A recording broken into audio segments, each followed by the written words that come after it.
Today we're talking about picking your product mix. So this is for landlords and operators that are launching co-working or flexible office spaces. And picking your product mix is one of the most important aspects of creating a successful co-working space from a business model perspective. Because most importantly, you have to create what your customers will buy. So this is different from signing a lease with a long-term tenant who's going to build out the space based on what their individual needs are or that company's needs. You are creating a productized work environment and you're trying to attract customers that want to pay a monthly fee to use what you've created. So the most important thing you can do during this process is to go back to what we talked about on the first video in our series, which is know your ideal customer avatar. So you might have a lot of different types of folks who end up using the space, who have do different types of work. You might have individual users, you might have team users, but you have to generally know what type of work they're going to do in your space, whether they need access to private offices, whether they're good with flex open space seating, whether they need meeting rooms, etc. And you need to build your space to create what they are going to buy. So it's really about creating a product that aligns with your ideal customer, like any business, but this one, just a little bit different. And one thing I would say is to keep in mind, even within your ideal customer avatar, you will have sort of different weights on what they're interested in. And I would give you some very specific advice, which is your customers who need offices. This is a need for them. And folks that come in and are interested in a Flex membership, it's more of a discretionary purchase. So they don't need it in order to run their business. And offices tend to be, well, Mike, I'll let you talk about we'll dive into that in a minute, but talk a little bit more about the decisions that an operator needs to make around their product mix. Yeah, no, thanks, Jamie, for getting us started. And yeah, I mean, Jamie's completely right. It's so important to create a good product mix so that people come into your co-working space and they have every single option for the different type of works that they need on any given day. And I think the very first and most important thing to do is explore the local market where you're launching your space. You can get a really good idea for the products that are performing well based on what the other co-working and flex spaces in your area are selling and offering. For example, if you go to a space that has a lot of event space, it means events might do well there, but you maybe should consider something else from event space if your next door neighbor offers a huge amount of it. You might want to pivot to something like offices or meeting rooms. But it's really important just in general to understand what is selling well in your market. Again, is it individual offices? Is it team suites? And then make sure that you kind of build your product mix among the demands of that local market. Co-working, as we know, is a very hyper-local business, and it's very important to be in tune with what the people that live close by want. Ultimately, you'll have to decide how many offices, meeting rooms, dedicated desks, and flex memberships actually fit in your co-working space. You only have a limited amount of space to build out and design your space, and you're going to have to kind of split those percentages of what those products are based on what people need in that local market.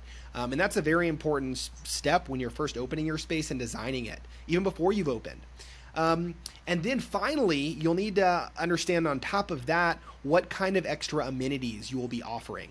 Are you going to be offering podcast studios, a room for mothers, a full service coffee bar? These are other unique amenities that can help make your space yours.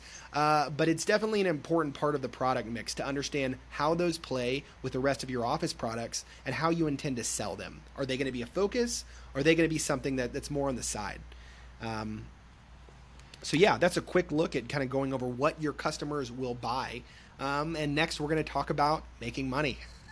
Totally. So there's definitely some tension here. I use the word tension a lot when I'm working with my startup school students because there's, a little bit around, okay, what the market is going to buy. Then there's, the kind of space you want to create. And then, how can you make money and sort of combine the two? And also it's a little bit art and science in that you can try very hard to get to know your ideal customer and what are they going to buy. It's going to be hard to totally nail your floor plan, before you open, before you actually see people come in and buy. And so if you can leave a little bit of flexibility in your layout, and we could do, a whole separate video about that, and maybe we will, then that is ideal, because it is true. There's a little bit of, educated guessing, and you're going to have to do your best to decide and create that floor plan. And one of the things you're going to be thinking about when you do your product mix and your layout is how to create a sustainable, profitable business. And in this business, a lot of folks think of the term co-working and picture open space. That is sort of like an early perception of what co-working was, like 2006. 15, 20 years ago now almost. Wow. Yeah, and now there are lots of flavors and versions. And so, do know that if you have a specific customer, you need to serve your customer. That's the bottom line, and create what they're going to buy. And that may look different across spaces. But in general, because offices are typically more of a need and not a want, then the folks that come in looking for offices are more decisive. And so you're going to have a higher conversion rate on those folks. So if people come in looking for a flexible workspace, maybe they just want something part-time, it's because they want to get out of their house, because they want to maybe be a part of a community, but they know they're probably not going to do that every day. They still might be working at home, or going, downtown into a city. Yeah. Or some other third space, or, meeting with colleagues. There's so many places that people can work today. And so ideally you're going to find folks that are really, sort of using your office as a central place, and they really sort of need your office, and they're going to pay for it and be less price sensitive, and they're going to stay longer. And when we think about creating your product mix, it's the offices and meeting rooms that are more of a need. And so they're going to fill up faster, and they have a higher price point. So just a quick math example that I think really drives home the point is, let's say you're just open, and you can't wait to get some cash flow in the door and cover, your monthly rent, etc. So just for easy math, like you want to make $10,000 a month. That's your first milestone. So if you have a one-person office, in a sort of major market where that might be an $800 price point, you'd have to sell 13 offices in order to get to $10,000 a month in recurring revenue.